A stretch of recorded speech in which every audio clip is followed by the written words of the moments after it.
I think the sadness probably hasn't kicked in yet.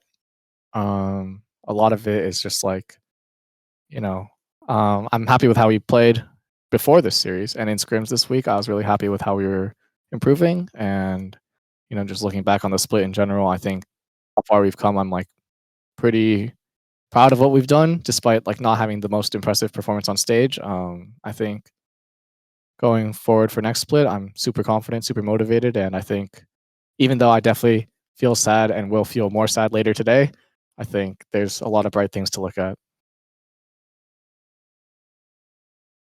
Not a lot, to be honest. I think most of it was pretty standard gameplay. I think um, Umpty just like he likes to gank. He doesn't like to full clear his first round. I think that was probably the biggest takeaway. And then yeah, honestly, I think in playoff matches, like you can study the enemy team, but when it comes down to it, it's just about like being ready to scrap and adapt to the situation because playoff games are always going to be messy. So you just got to do what you got to do your best with what you get. So Rich really likes Nocturne, and we lost 2 games, and I was like pretty confident on Nocturne. I'd say honestly, we didn't play it that much in scrims, but we have practiced it. Um, but yeah, I just wanted like I think for me, I just wanted my team to feel as comfortable as possible. So, they think Nocturne's good. I was like, okay, let's play some Nocturne. Like, like I just want to do my best to make my teammates feel as comfortable as possible in game. So, I mean, we're just really confident in our laning. I think Varus should have a really easy time in lane against Ashe or against Smolder.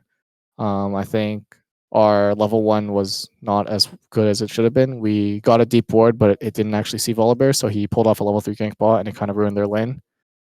Aside from that, I think the matchup is usually pretty favorable for us, and we're confident like stacking drags and pushing Smolder to the limit before he can, finish stacking. I think we showed that when we played NRG in the tiebreaker. So even though we're good at Smolder, it's like we feel confident playing with it and against it. So I think honestly the biggest takeaway is just that stage is completely different, and practice you really should try to make practice as close as possible to stage.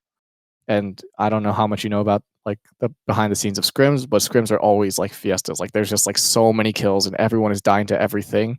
And then you go to stage and it's 0-0 for like 20 minutes. So, I think a lot of scrims aren't utilized very well because we don't get in scenarios that are realistic. Like you could have a whole day of scrims where there's no single objective set up correctly because someone will just die and you'll get the objective for free. And then you come to stage and you have to go through all the steps and make sure you're very meticulous about like how you approach the objective. And I think as a newer team, that's where we faltered because we would scrim and it would be chaotic, and then we come on stage and it's like, the tiniest decision is really the difference maker. And I think especially in game 1 today when Core found that really good rel engage on us, that's just like another mistake. Like they had a better setup than we did and we weren't ready for it. So well, for at least like this week, I'll probably try to stay away from League.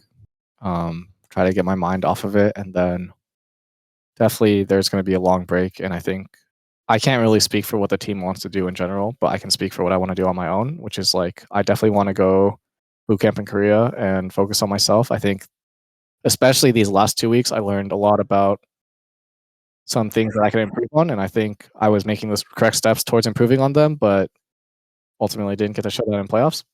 But at least for me, I'm like really confident, and it's like I don't know if excited is the right word, but I'm like very motivated now because I feel like I know exactly what separates me from the junglers that I look up to, and I think it's something that with the time in the off season is something that I can fix and get on that level.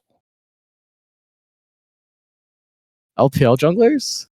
I really like Milkyway. I think it's like so refreshing, and honestly, he's kind of what I aspire to be, but we're not there. But in terms of our aggression and like the NA style, I think the culture in NA is not that good, and my individual level is not as high as Milkyway. But what he does is really inspiring because he just like he's so good that he can completely warp the game to play around him and defy the meta and do what he wants. And I think that's so cool to see.